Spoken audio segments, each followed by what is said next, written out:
Hello. Welcome once again to the Mike Ginsberg Show. I am your loving host, Mike Ginsberg, your guide through whatever you may need to find out. Um, it was pointed out to me uh, that in one of my recent episodes, I was dead wrong about some of the things I said. I apologize for that. Basically, it had to do with my explanation of Newton's law of gravity. Apparently, I got him mixed up with somebody else. The name is Sir Isaac Newton, um, and he didn't invent gravity at all. That was my mistake. I misunderstood. It had nothing to do with Wayne Newton. I totally got the names all mixed up. You see, I'm I'm getting old, and in the process, I get spacey and forget things. I'm not a genius, but anyway, Sir Isaac, or Fig Newton, if you will, did not invent gravity at all. I mean, here I was thinking that people were just floating around before he did, but no, no, no, that had nothing. What he did was he merely discovered gravity. He was the first to identify it, and how it happened was he climbed up on top of the Leaning Tower of Pisa in Italy, and he took a bowling ball up there with him, and he let it go. He dropped it right on some dude's head, just laid him out, you know. And he's like, "Sorry, dude. I thought it would just float away. But apparently there's this thing called gravity, and that's why you're laying there with the bowling ball on your head." And that's how that story went. Also, it was pointed out that I made a statement that Ben Franklin invented electricity. Well, I was wrong on that one too. Leave it to me. Nobody invented electricity. It's always been there. All Ben Franklin did was fly a kite in a storm with a key attached to it. I got the crap shocked out of him. But anyway, so I'm going to try to, shy away from, my expertise on these matters because I'm not a genius. No, not at all.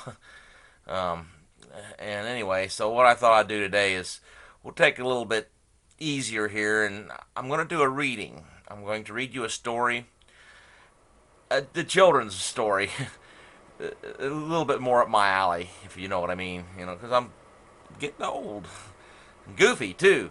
So this is actually an adaptation of a story I read to my kids when they were kids. My kids are grown up now, but this is a story about Herbert the Lion, and it's written by and illustrated by Claire Turley. Now, I'm going to veer off the story just a little bit, so bear with me.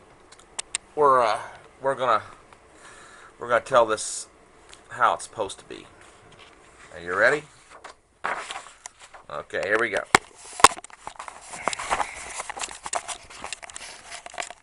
This is a story about Herbert the Lion. Now, hopefully, she's not gonna sue me for getting all this wrong, but this is a story about Herbert the Lion. There once was a girl named Sally. And Sally, she had all kinds of toys. She had a dollhouse, a tea set, and, a couple dolls. She wasn't very good with the dolls because she drug them around by the feet. But anyway, she was kind of bored. She was tired of all these toys.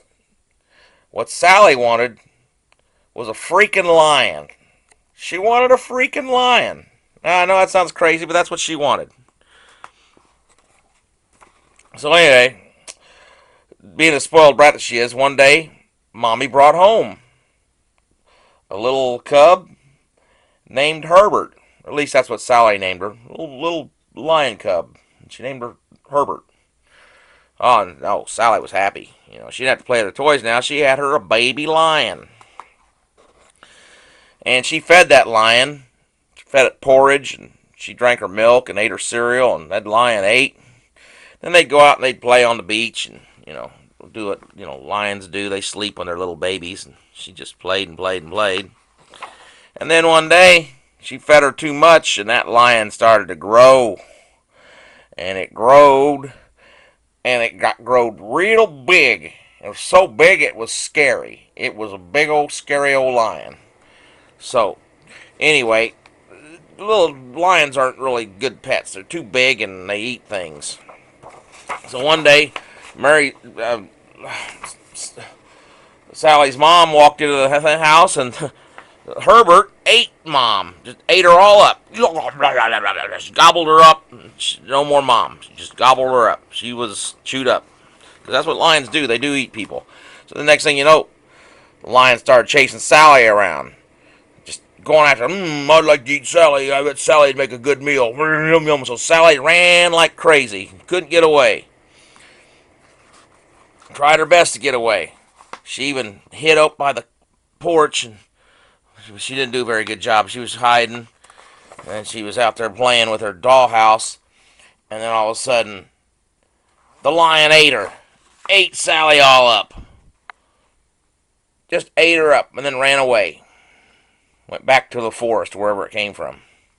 And the moral of the story is, don't get a lion for a pet, because lions have a habit of eating people. That's what they do. They eat people. They eat things. They chew them all up. They got big teeth and they're gnarly, and you don't want a lion for a pet. That's the moral of this story. Also, don't get a bear, because bears eat people too. They probably don't when they're real little, but they grow up and they get real big. And don't get a crocodile for a pet. Crocodiles don't make good pets either. They eat people. Well, anyway, as you can see, it's not good to have scary old pets. So, did you learn anything from my experience? You can learn a lot from the Mike Ginsberg Show. That's why we're here. Listen, you have a good, pleasant day, and I'll see you next time, and I'll have more information, and we'll maybe read a book, or I'll explain some other, Gargantua's law of theory or something to that effect. Might even go into string theory. Can you imagine me telling you about string theory? Or the end of the world, perhaps. It's the end of the world. Yeah, I'm telling you. Yeah, look for right before the Super Bowl, 2012.